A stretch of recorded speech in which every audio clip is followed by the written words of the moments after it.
And then there was 2. Hello, everybody, and welcome back to the Up the Guts podcast. Joining you as always is your host, Trent Dialton. And yes, there are 2 final teams now left in the season, with Brisbane and Geelong winning their preliminary finals games. What a weekend of footy that we had.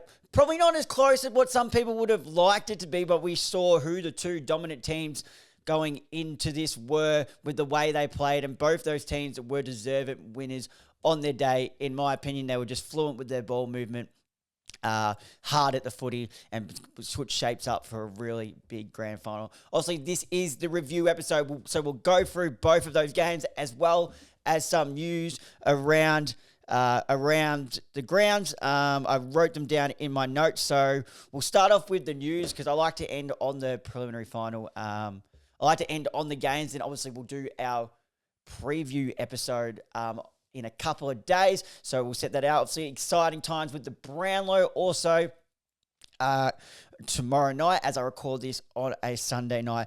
But we'll first start off with some news. Jai Simpkin, as a captain of the North Melbourne, he wants out. Now, there's something of a thing this season with captains wanting out. So now we've had Oscar Allen, we've had one more thing. We've had Oscar Allen, Zach Merritt. That's still up in the air, but by all means, he wants out.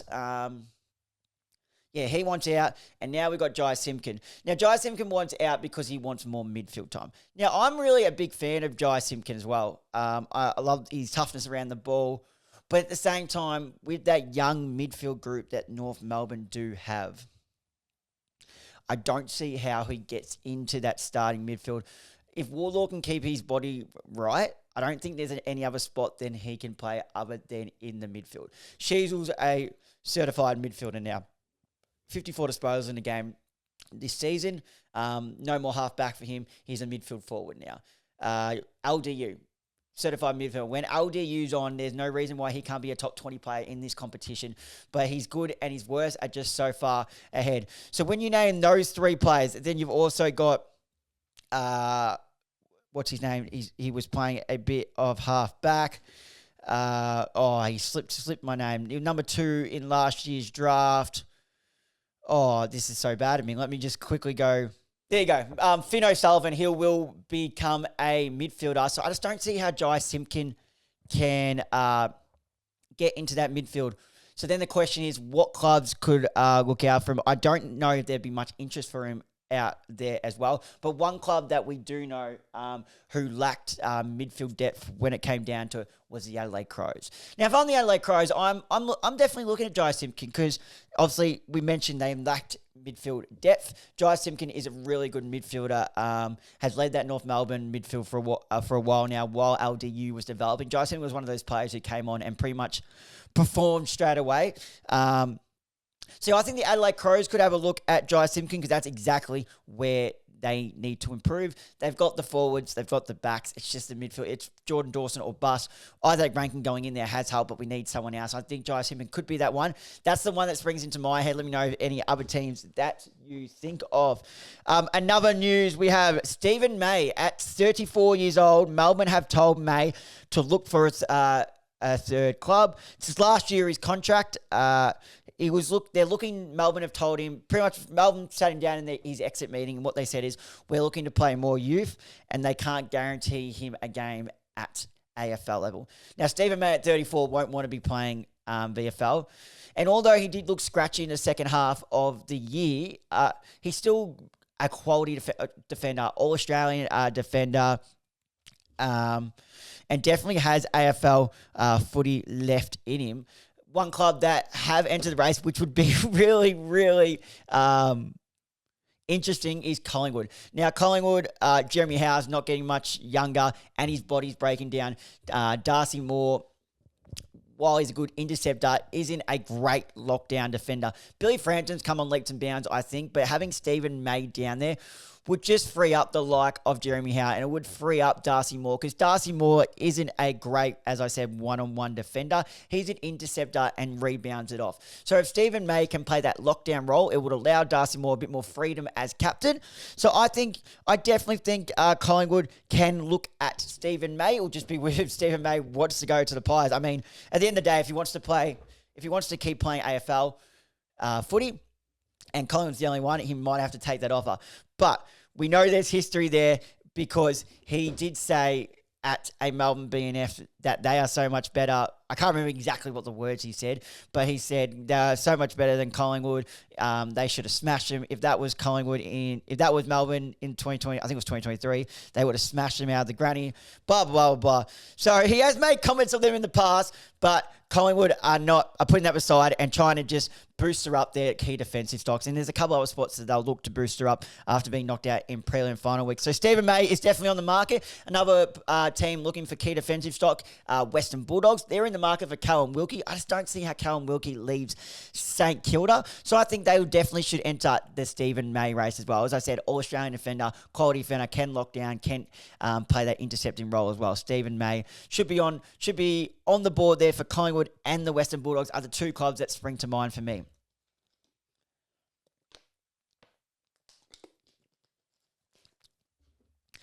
Next up on the list, we have Brodie Smith, great player for the Adelaide Crows. I'm just going to bring up Brodie Smith's stats. Played over 200 games for them, and I believe he's an All-Australian as well, but just a solid citizen playing that half-back role, intercepting 33 years of age. He's called time on his career after 15 years. 200, so here's some of his accolades, 273 games, and kicked to 74 goals as a half-back, which is pretty solid if you ask me. Yeah, so that's all right. 2014, he was an All-Australian. If we have a look in here, in his All-Australian year, which was his prime year, he went on, he was averaging 23 disposals in that year and ranked first in the competition for long kicks and second for rebound 50s and metres gained. So then he earned that All-Australian jacket, and then went on to play in the international rules when it was out there, when we used to go up against Ireland in the Gaelic footy. So it's been a solid career for Brodie Smith. One of the great, I wouldn't say one of the greats, but one of the good players of Adelaide, 189 centimetres. Just a great size, great intercepting defender. Used the ball really, really well. Debuted in 2011, and just well done, a great career to Brodie Smith. I think he was really, really good defender for them through those years. Obviously fell out of favour in the back half, and injuries really didn't help him in the back half of his career. But that doesn't knock about how good of a player Brodie Smith was in those other years. In his 273 games, and 273 games is not one to shy about. Now, this one was very interesting when I saw this surface the internet. Does everyone remember the guy by the name of Jaden Stevenson? Jaden Stevenson, obviously 2018 was his first year in the competition, and he played for Collingwood and won the Rising Star that year. And Collingwood virtually built their fall in their run for the flag, which they in the end narrowly fell short, thanks Dom Sheed, to the West Coast Eagles. They virtually built their forward line around him, having him play out of the square. Because he had elite speed, elite speed off the mark. So they would just play him out of the square and then rotate midfielders through there as well. I remember Adam Treloar played a bit out of the square. They played a bit of Jordan De Goey out of the square. But it was virtually built around Jaden Stevenson, as they didn't have that mainstay key forward.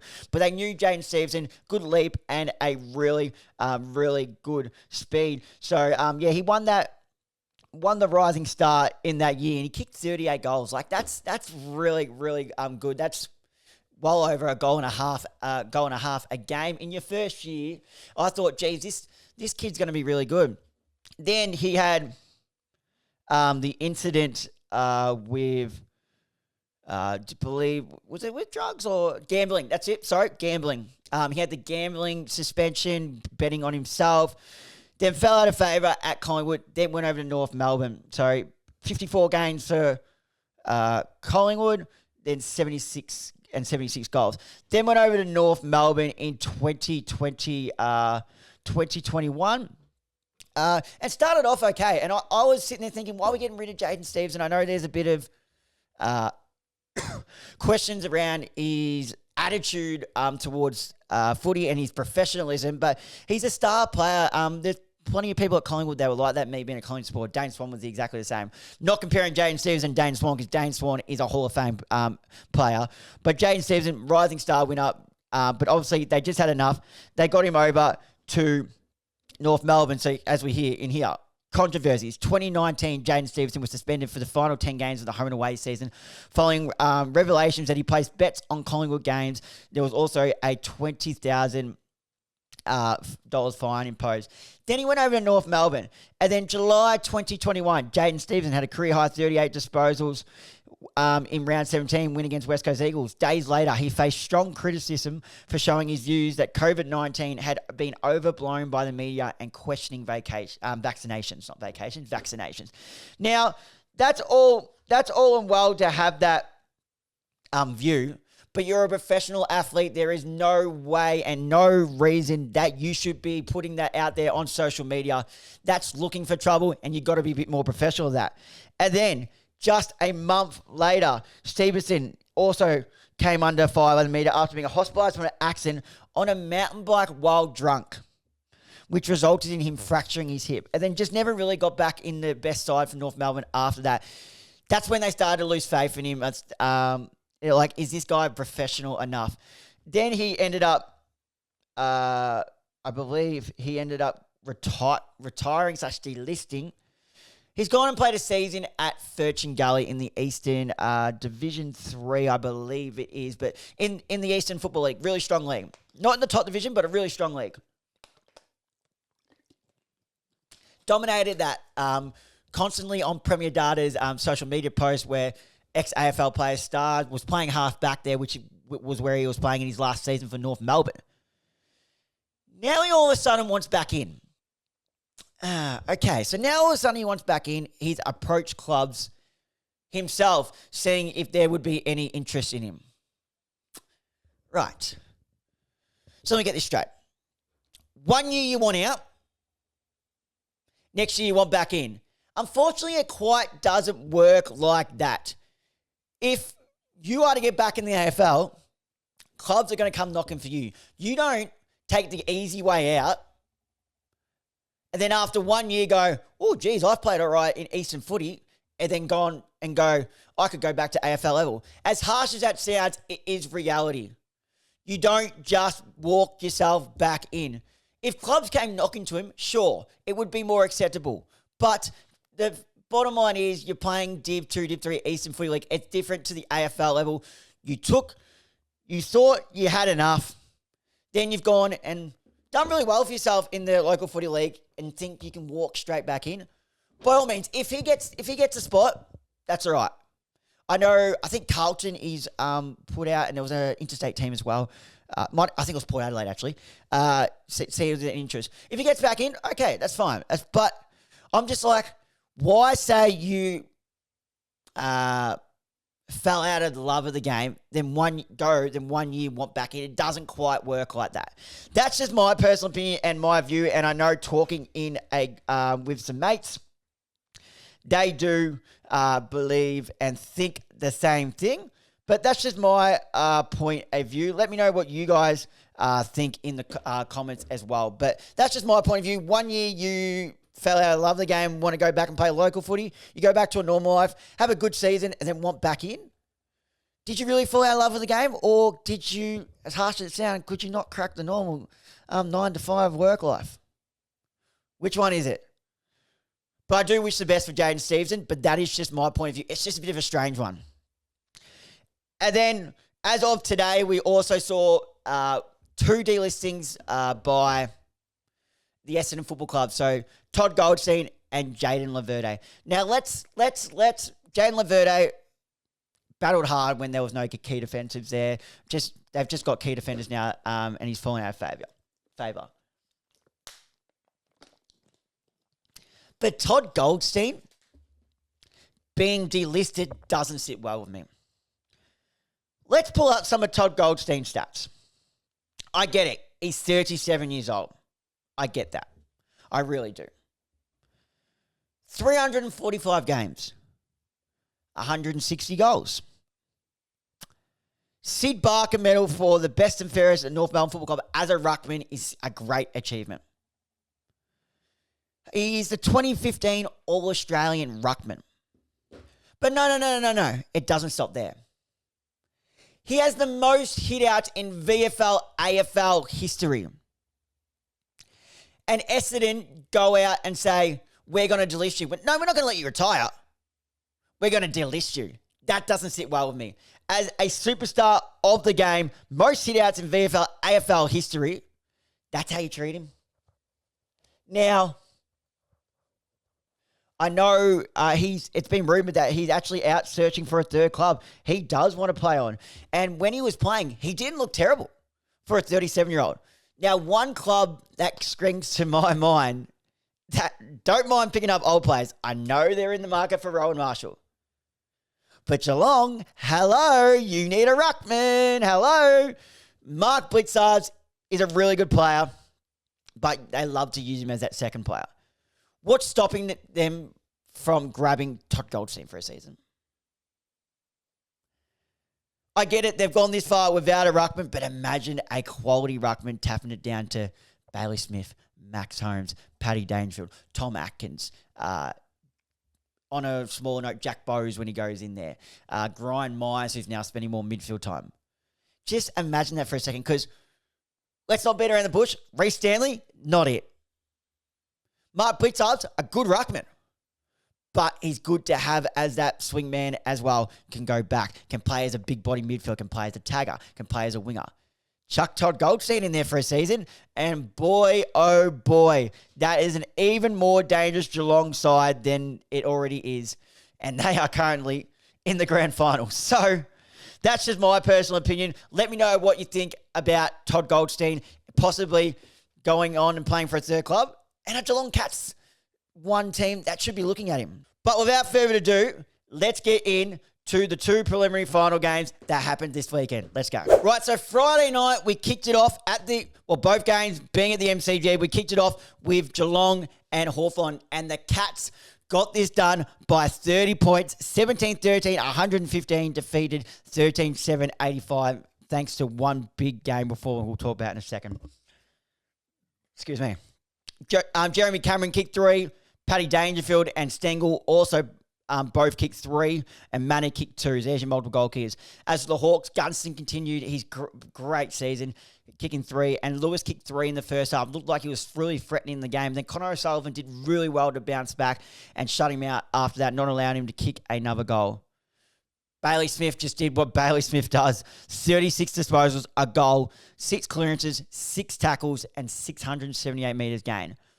But the best on ground by the Flemington Straight was 35-year-old. Hang on. Let me say that one again. 35-year-old Patrick Dangerfield. When the big stage is there, the big players stand up and enter themselves in and go, come on, boys, I'll take us to the promised land. That is what Patrick Dangerfield is. He did exactly that again. 32 disposals, 3 goals, 21 contested possessions, 8 clearances, 9 inside 50s, 2 direct goal assists, 13 score enrollments, and 560 metres gained.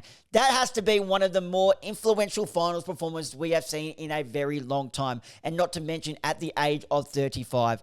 He's just an absolute bull. Obviously spent majority of this year, at least the first half of the year, as a stay-at-home forward. But when the season was getting to the back end and he knew finals was around the corner, he goes, all right, boys, enough stuffing around. I'm coming back in the centre bounce. And this is what he can still present at 35 years old. He can definitely go on for another season if this is the performance he's going to put on. And it was just an absolute masterclass. It was so good to watch Paddy Dangerfield at his best, bursting through stoppages and impacting scoreboards. One of the best finals performances you will see. If you haven't already gone back, go back and watch some of those highlights. Just how clean he was through stoppages, the way he burst through stoppages, and his speed. He's still got that electric speed. He's such a powerful athlete through those legs, and it was just a great performance. I mentioned this guy spending a bit more midfield time in the second half this year. Myers had 27, but he went at 93% efficiency, which is ridiculous. Quick to goal, 4 direct goal assists. Lionel Messi, hello, Jared Waitley, 14 score involvements. Holmes also struggled early, then got moved to half-back, and then found his feet. 25, a goal, 7 tackles, and 7 score-ons. And let's not sleep on the impact and game of Tom Atkins. 25 disposals, 13 of them contested, 11 tackles, and 7 clearances. And not only that, there was questions about who are they going to play on John Newcombe? What are they going to do here? So they said, stuff Mullen, stuff the predictable, is what I should say, Mullen tag. Screw the predictable Mark O'Connor tag. We're going to put our biggest bull, our biggest beast, the one who's contested, loves the hard ball, and is going to give us 120% at all costs. Tom Atkins, he's going to go head-to-head with Mr. September, John Newcombe, and he took him to the cleaners. I think he only allowed 20 disposals for John Newcombe if we go back and have a look at that. But what it was, I said, you stop John Newcombe's contested ball and clearance game, there is not much else in that Hawthorn midfield that is really going to threaten. So we go, John Newcombe, 20 disposals and 5 clearances and only 2 score moments. So you cut off that with no Will Day there. They didn't really have anything else they could do. Not only that, Mark O'Connor went to Josh Weddle on the Mark O'Connor went to Josh Weddle on the wing and just ran with him. And Osen Mullen went to Nick Watson in the forward line. Now, Nick Watson, love him, the whiz, former guest of this show, kicked an unbelievable goal. He's known for being a big player on the big stage finals. Just to the 3 or 4 disposals, and so 3 or 4 disposals. So Mullen was playing a direct 5 disposals, was playing a direct lockdown defensive role on him and was absolutely phenomenal. So much so that Sam Mitchell had to flip the magnets and put Nick Watson to half-back. And that didn't work either because I can't remember who it was exactly, but he was left in a one-on-one marking contest and he just got bullied. Like, let's be real, he was always going to get bullied. Look at the size of him. But I respect Sam Mitchell throwing the magnets around to try and get some run off there. He threw Jarman Impey forward. He threw Mario Chol into the ruck to try and get some different things. But at the end of the day, Geelong were way just too good on the day. Carl Amon, 28 disposals, 82% efficiency, 704 metres games, had a really solid season. Moore was also really good, 26 disposals at 81% efficiency, kicked a goal to go on with 6 tackles and 7 score involvements. And Ginnivan, he's had a great second half of the year, just really getting up the ground and finding the ball. 24 and a goal was really good, and I love the Rixie Eyewear celebration. There was a video put on Rixie Eyewear after that he promised that he would do that, and when Ginnivan promises something, he delivers. Unfortunate for Tom Stewart, though. So,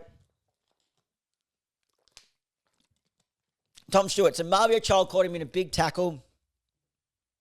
He's hit the ground. His head's hit the ground. He's concussed. Which now means he misses the grand final through concussion. And Mario Child's been handed 3 weeks, which, by all means, if Hawthorn had won that game, it would have been a big topic whether Mario Chol would miss that grand final. I don't know. Possibly because he was concussed, he still might have missed it. But it would have been a big topic. There was no doubt that Hawthorn would have appealed it, but there's no point appealing it now. But now the question comes into play is, do we have the finals bye or do we have the grand final bye? Now, with the 12-day protocol for concussions, if we had the grand final bye, Tom Stewart would be able to play. I didn't like the finals bye. I felt lost without footy. But in the grand final bye, I'm not sure. But at the same time, what you could do on the grand final week, I'm sure that's what grand final bye week. I'm sure it's what I'm thinking. You'd have the Brownlow the Monday night. Then you could have Tuesday the All Australian, Wednesday the MVP, and spread it all out like that. Then have a big show, then a big footy show, grand final preview type of thing, and then even throw in some old grand final memories, get in old legends of the game, and do like a doco or what's the word? Like a type of, kind of like a doco, but just reliving some grand finals, some great grand finals, have them speak on it. This hurts to say, 2018 Collingwood West Coast in the moment. I'm sure it's been done, but just get them back in the players. Get the Hawthorn people back in talking about their three-peat. Get the Brisbane Lions in talking about their three-peat. Stuff like that. That's just what strings to mind. But that's definitely something we could do AFL could do if they were to go down the grand final bye instead of the pre-final bye. So that's just my personal opinion. But the Cats, just too good after Hawthorn came out firing early. Mitch Lewis, I mentioned, kicked 3 goals early, but the Cats picked it up in the second quarter and just really didn't look back from there. And I said pre-finals that the Cats were my favourites for the flag. And that tip's looking pretty strong if you ask me. And the final game on the Saturday night was my beloved Collingwood Magpies v. the Brisbane Lions. And it wasn't to be for the Pies. 29 points. They went down to the Brisbane Lions, 11-5-71, defeated by 15-10-100. And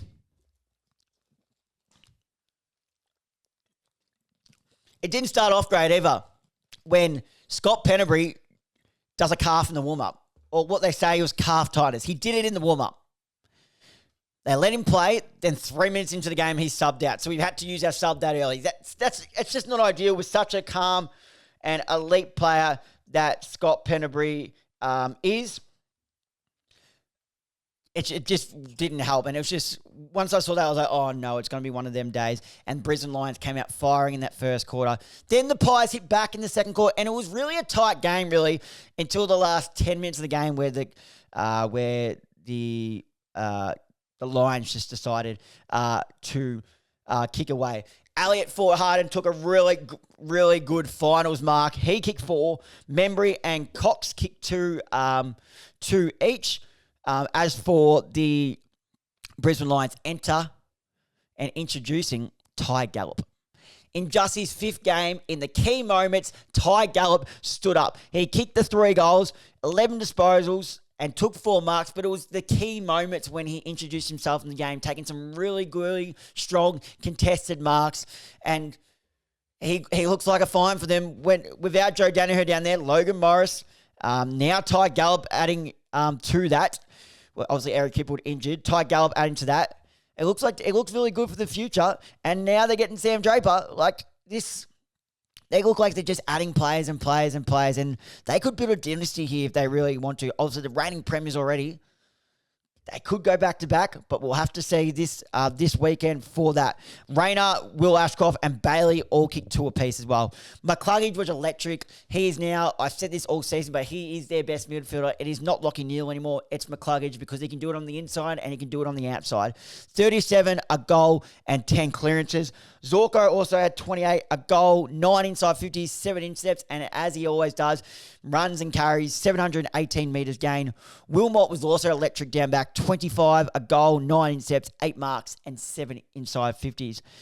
Nick Dacos was good, but he just didn't lift in that final quarter when the game was on the line. But he had 27, going at 85% efficiency, 6 clearances, and 5 tackles, while his brother Josh Dacos battled hard off that half-back line, 26, 8 inside 50s, and 708 metres gained. But I mentioned McCluggage just dominated. He had 22 disposals in the first half, and I was like, oh, no. That was one of the reasons that was running wire, and I was like, that's when I was like, McCluggage, as I've said it all year, is their best midfielder, and he is the potential player that could win a Brownlow, in my opinion. He has Brownlow medal written all over him with performances like that. Jared Berry, unfortunate for him, was subbed out of the game in the second quarter after dislocating his shoulder in a tackle. So he will most likely, I'm assuming, sit out this week. which opens the door for return for Lachie Neale. Now, prior to this final series, Chris Fagan put a line for him and ruled him out. He said last week, don't close that door. I'm trying my hardest to get back, and there's a potential. Now Chris Fagan has said after the game, he's completed a training session. The fitness staff has said there is a good possibility that he will get up. Now, Chris Fagan has the big decision to make because the premiership is on the line. He has to look Lachie Neale in the eye and go, this is all that will come down to. Obviously, he'll do all his fitness, look Lachie Neale in the eye and go, are you ready to play? Will I regret this decision? And Lachie Neale, I assume in his head, he's going to say yes. Of course, play me. But he has to be honest in that situation because you've got McCluggage there, Dunkley, Will Ashcroft that can sit there and do it. So if he's not ready, he's got to say it. But Chris Fagan will look him in the eye, and I expect Chris Fagan to back him in, as he's done for all season. There's numerous times where he probably should have dropped Charlie Cameron, but he didn't because he backs in his players. So I expect Lachie Neale to be playing in this one, and what a turnaround it has been for that. Brisbane dominated possession in the opening quarter. That's where it's, as I mentioned, started. They had 50 more disposals and 25 more marks as they controlled the game. But the Pies were able to shut out this uncontested mark game in the second quarter, kicking 6 goals, I believe it was, in the second, but then grabbed the lead at half time. Tim Membry, after not touching the ball in the first half, went through and kicked 2 goals. And it was a really, really good game. But then just in key moments, Collingwood weren't able to capitalise. Nick Dacos took an advantage, gave a handball to Steele Sidebottom, had plenty of time to compose himself from about 35-40, and then just sprayed it across the face. That was a momentum killer. Tim Membry taking that mark, 35 out, then 2 options. 1, not backing himself to go back and have the shot, or 2, the pass was on to Jamie Elliott, but he gave it too much air. In that situation, you can't give it that much air with the defender coming in. Now, we can argue all day, was that front-on contact? At the end of the day, it doesn't matter. I think Tim Membry should have known not to give it that much air. We can argue about that all day, but I think it came down to the kick. And either Membry, you back yourself in, or that has to go more quicker and direct to Elliott for him to turn around and pretty much run into an open goal or have a set shot. But at the end of the day, Brisbane Lions, they were just electric around the ball. Speed with McCluggage. Will Ashcroft, again, proving why he's a big game player. The reigning Norm Smith medalist, 20-2. Dunkley's tackling pressure. He spent some time off the ground, but still managed to lay 10 tackles. It would go on with 19 disposals and a goal. And this Brisbane Lions ain't playing around. It's going to be a ripping grand final.